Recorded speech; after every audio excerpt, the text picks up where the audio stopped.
Hello! Have you ever noticed that when people hear the phrase dark side, they usually imagine something evil or dangerous? But in psychology, this concept has a completely different meaning. It's an idea described by Carl Jung. He called this part of our psyche the shadow. The shadow is the part of our personality that we hide. It includes our fears, jealousy, aggression, and shame.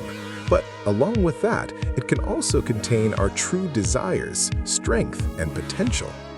The problem is that most people try to ignore their shadow, and that's exactly when it begins to control us.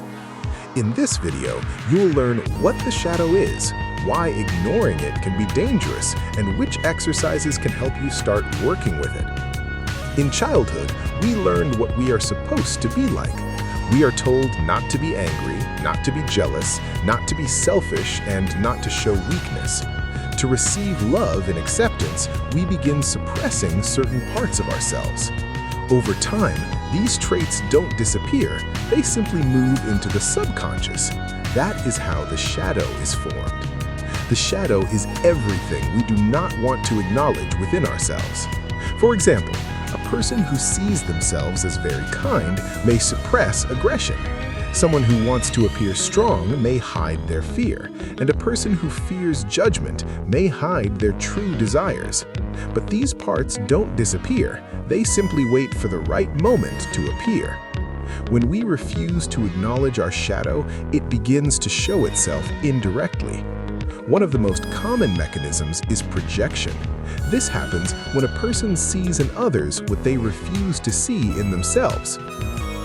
For example, someone who suppresses aggression constantly notices aggression in others. A person who suppresses jealousy begins accusing others of being jealous. And someone who fears weakness often judges weakness in people around them. In reality, we begin fighting our own shadow, but in other people. This leads to conflicts, toxic relationships, self-sabotage, and emotional outbursts.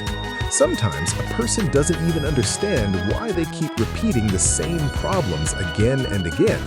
Very often, the answer lies in the shadow.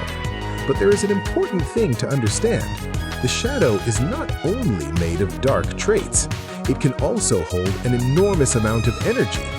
Your true courage, creativity, strength, and ambition may also be hidden there. Many people even suppress their talents in order not to stand out or face criticism. That's why working with the shadow is not about fighting yourself. It's about integration, about accepting all parts of your personality. There are several simple exercises that can help start this process. The first exercise is to notice your triggers. Think about people who irritate you the most. Ask yourself, what exactly about them bothers me? It could be confidence, selfishness, aggression, or exaggerated self-assurance. Then ask another question, is there something similar in me? Very often, the things that irritate us the most in others are parts of our own shadow. The second exercise is the list of forbidden traits. Take a piece of paper and write the phrase, "I should never be," then complete the sentence with 10 traits. For example, selfish, weak, lazy, aggressive. This list often reveals which parts of ourselves we suppress the most. The third exercise is an honest journal. Once a day, write down one situation where you felt a strong emotion.